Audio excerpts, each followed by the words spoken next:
ভবানীপুরে কিন্তু ভবানীপুরে যত সময় যাচ্ছে মমতা বন্দ্যোপাধ্যায়ের ব্যবধান তত কমে যাচ্ছে। এটাও তো একটা চিন্তার বিষয় রাজুদা।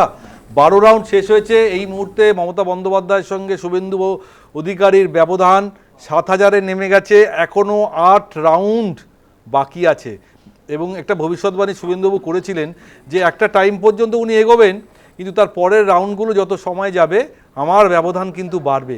আমি জানি না এই 8 রাউন্ডে বাকি রেজাল্টটা কী হবে, কিন্তু কোথাও কিন্তু মমতা বন্দ্যোপাধ্যায়ও খুব সুনিশ্চিত নয় যে ভবানীপুর থেকেও তিনি জিততে পারবেন। তাহলে কিন্তু আরও বড় ইন্দ্রপতন হবে। শুভেন্দু অধিকারী এই মুহূর্তে কিছু বক্তব্য রেখেছেন, শুনবো কি বলেছেন।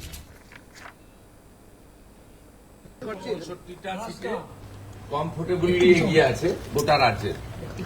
আর নন্দীগ্রামে আমার থার্ড রাউন্ডের শেষে আমার লিড আছে 6777, অ্যাপ্রক্স 7000।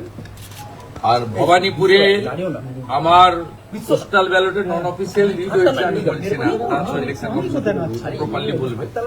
ফার্স্ট রাউন্ড ছিল মুসলিম এলাকা 63 নম্বর ওয়ার্ডে, আমার ডেফিসিট হয়েছিল অ্যাপ্রক্স 2000।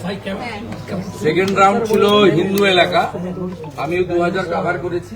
2200 ভোটে আমি ভবানীপুর অ্যাসেম্বলি থেকে মমতা ব্যানার্জি। আমার সেকেন্ড রাউন্ডে 4500 মতো লিড হয়েছে, thanks to every Hindu those who are cast in favor of me in ward number 63.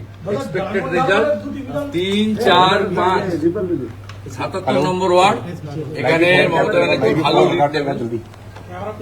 আমি যা প্রথম থেকে বলেছি 7, 8, 9, 10 আমি ওই বড় লিড কভার করব। 10 রাউন্ডের পর থেকে আমি এগোতে থাকবো এবং expected Mamata Banerjee again defeat in Bhabanipur assembly. Malda মুর্শিদাবাদে মানুষকে যেভাবে দেখা যাচ্ছে ভালো কিচ্ছু